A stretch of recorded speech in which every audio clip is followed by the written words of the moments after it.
The only people who don't want to disclose the truth are people with something to hide.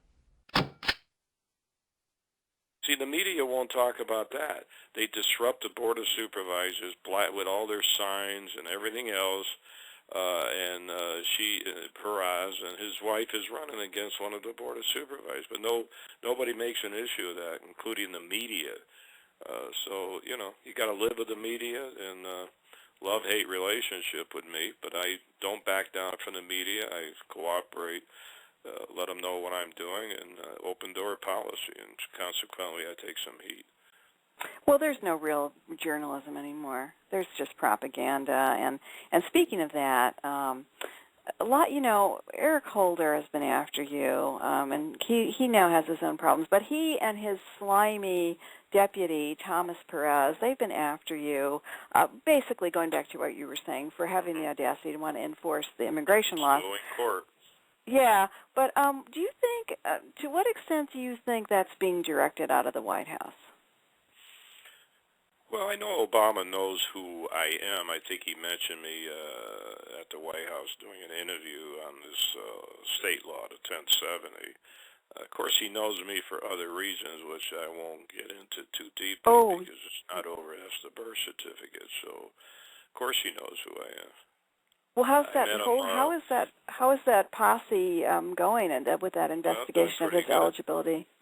Yeah, doing good, but still proceeding. You know what the big problem is? Nobody will touch it. I can't give it to the Justice Department. No. So we're not done with it yet. And when I started this, about 250 Tea Party people came to me and said, "Sure, this is 2 years ago. Please look into this." And what am I supposed to do? Dump it in the wastebasket? I'm their sheriff, so I use my posse because they'd go after me, the politicians, for using taxpayers. No, it's a freebie, but they come under me, the posse does.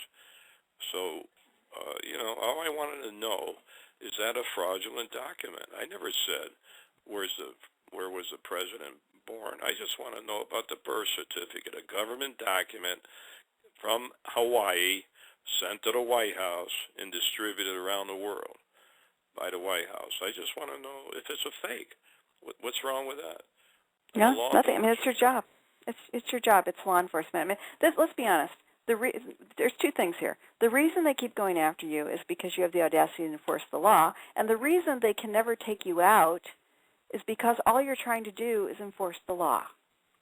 Well, the other reason that I have to look at that gives me some credibility, which the media will never talk about. I got over 50 years in law enforcement. The majority was with the U.S.